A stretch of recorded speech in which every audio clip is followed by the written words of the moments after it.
പേര് ഇവിടെ നിക്കണേ. അച്ഛനിപ്പോ വിളിച്ചിരുന്നു.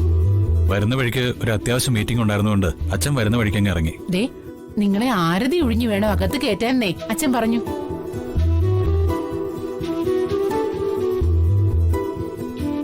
നിക്ക്, അമ്മ ഇപ്പൊ വരാം.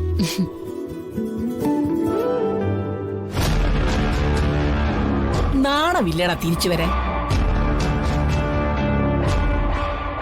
ഒറ്റയ്ക്ക് ജീവിച്ച് കാണിച്ചു തരാന്ന് പറഞ്ഞ് അച്ഛൻ വിളിച്ചോണ്ട് പോയതല്ലേ, എന്നിട്ടിപ്പോ എന്തായി?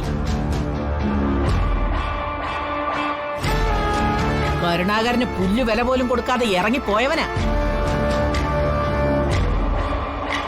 അഹങ്കാരത്തിന് കയ്യും കാലും വെച്ചവരായി ഈ നാശങ്ങള്. അവരെ തിരിച്ചു വിളിച്ച് ആരതി ഒഴിഞ്ഞു പിടിച്ചു കയറ്റാൻ അവരെന്താ വട്ടുപിടിച്ചോ? ഒരു എളുപ്പവുമില്ലാതെ തിരിച്ചു വന്നിരിക്കുന്നു. തരുമ്പ് പോലും വ്യക്തിത്വം ഇല്ലാത്ത ഒരു ഗതികെട്ടവൻ. എക്സ്ക്യൂസ് മീ അപ്പച്ചി, ആരാ അപ്പച്ചി ഗതികെട്ടവൻ? നിന്റെ തന്ത, ആ കുറുപ്പ്. ഓ, എന്റെ അച്ഛൻ. അപ്പച്ചിക്കും അച്ഛനും ഒക്കെ ഒരേ ബ്ലഡ് അല്ലേ?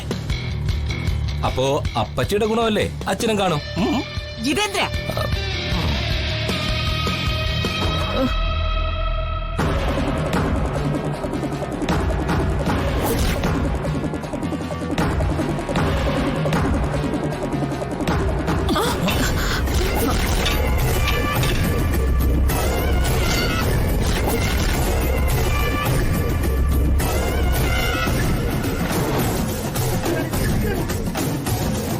മാറിയ പണി ചെയ്തതും പോരാഞ്ഞ് ആരതി കുടിഞ്ഞ് ഐശ്വര്യത്തോടെ കേറ്റുന്നു. ചെയ്യാത്ത കുറ്റത്തിന് എന്നെ പ്രതിയാക്കാൻ നോക്കിയവനാ ജഗൻ. എല്ലാത്തിന്റെ ആണിക്കല്ല് തെറിപ്പിക്കണം. ഈ ഒരുമ്പെട്ടവള് കുടുംബം തകർക്കാൻ ഇറങ്ങിയിരിക്കുന്നു. നാത്തൂനെ, എന്നെ തോൽപ്പിച്ച ചിരിയുമായി ഇവര് പല്ലിളിച്ച് നിൽക്കുമ്പോ എനിക്കിവിടെ സ്വസ്ഥമായിട്ട് കഴിയാൻ പറ്റില്ല. ഞാനിവിടുന്ന് ഇറങ്ങിത്തരാം. ഇറങ്ങുന്നതും ഇറങ്ങാത്തതും ഒക്കെ നാത്തൂന്റെ ഇഷ്ടം. ഇടിച്ചു നിർത്താനൊന്നും എന്നെ കിട്ടില്ല. നിരഞ്ജൻ, എന്താ നിന്റെ ഉദ്ദേശം? എടാ, ചോദിച്ചു കേട്ടില്ലേ, എന്താ നിന്റെ ഉദ്ദേശം എന്ന്?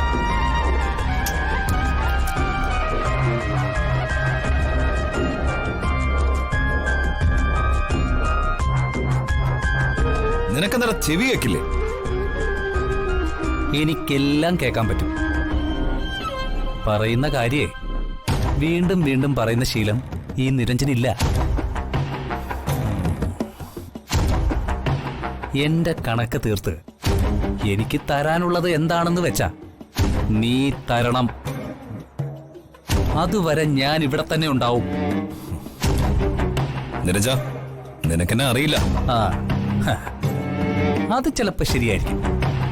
പക്ഷെ നിനക്ക് എന്നെ നന്നായിട്ടറിയാം. നിരഞ്ജന്റെ എൻട്രി എപ്പോഴും നല്ലവനായിട്ടുള്ള ഒരു മിത്രമായിട്ടായിരിക്കും. മടക്ക യാത്രയിൽ വലത് കൈയിൽ രക്തക്കറയുള്ള ആയുധവും ഉണ്ടാവും. തരില്ല, നിങ്ങളെ ചോക്ലേറ്റും എനിക്ക് വേണ്ട.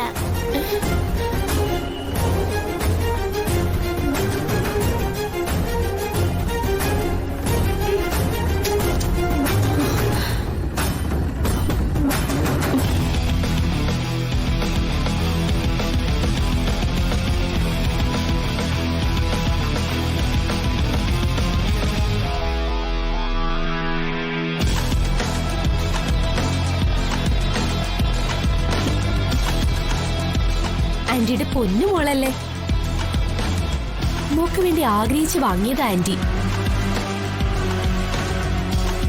വേണ്ടത് പറയല്ലേ മോളെ, പ്ലീസ്.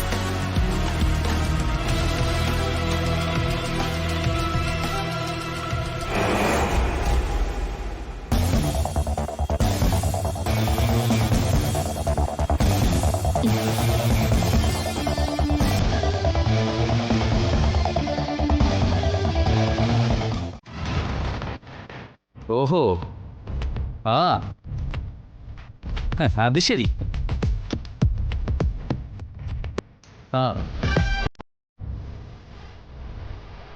വരും. നിരഞ്ജൻ വെറും വാക്ക് പറയാറില്ല. അതിനു മുമ്പ് തീർക്കാനുള്ളതൊക്കെ തീർത്ത് അറിയാനുള്ളതൊക്കെ ഒന്ന് അറിഞ്ഞ് ഇവിടെ നിന്ന് യാത്ര തിരിക്കും.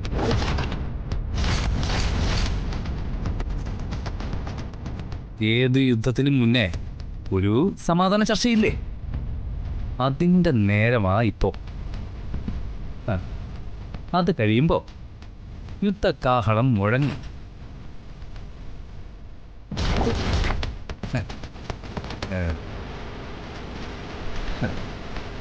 കാഹളം മുഴക്കുന്നവൻ തലയേറ്റ് വീണത് യുദ്ധചരിത്രമാണ്.